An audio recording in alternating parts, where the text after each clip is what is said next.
All right, here's a hot topic. The line on the ball when you putt. Do I use it or do I not use it?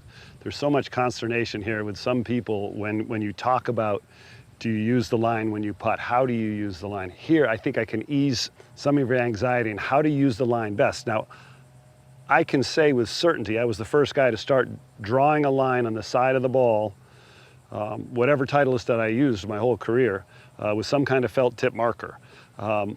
It took me a while to figure out what the right length of the line should be, what the right thickness of the line should be, but I've been doing this since the early 90s.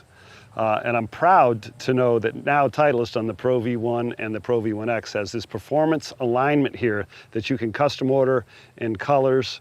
I believe it's 105 degrees around the ball.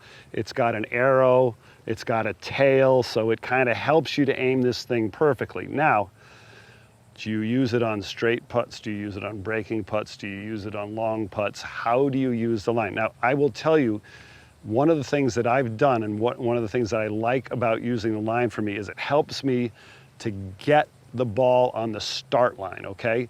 Where I want the ball to go. Now, I think of the line, and let's use the arrow side here, going forward. I'm not trying to aim my putter face perfectly to this line. I see a lot of players wiggling their putter to make sure that it's 90-degree angle so that it's square. I don't do that. I put it down. So I'm really trying to be creative and let this line help me to pick the starting line, and along with that is the speed that it goes together with. I hear a lot of people say, should I tilt it forward? Should I tilt it back? I liked it right on top.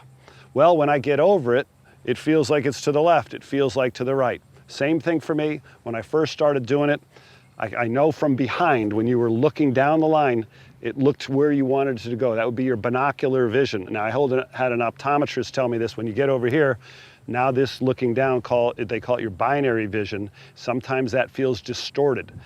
Again, like my dad's line, practice, practice, practice. You have to do this enough that it feels comfortable. If it doesn't feel immediately that it's perfectly square, that's okay. Just keep working on it in your practice.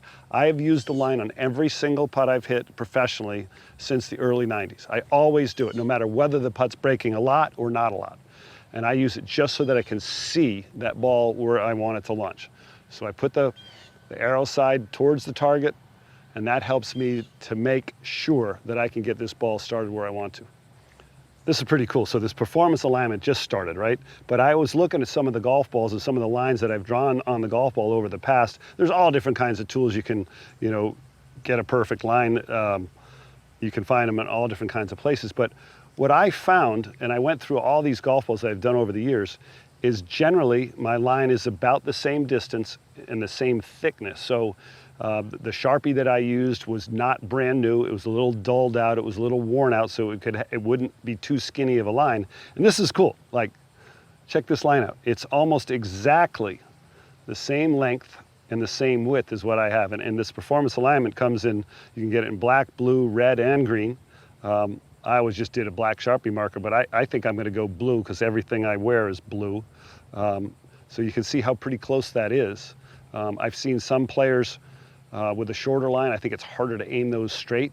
When it gets too long, then it's really hard to, because obviously the ball's a circle, it's a sphere, that makes it harder to align. So this is like the right amount. I'm kind of proud that Titleist is copying me.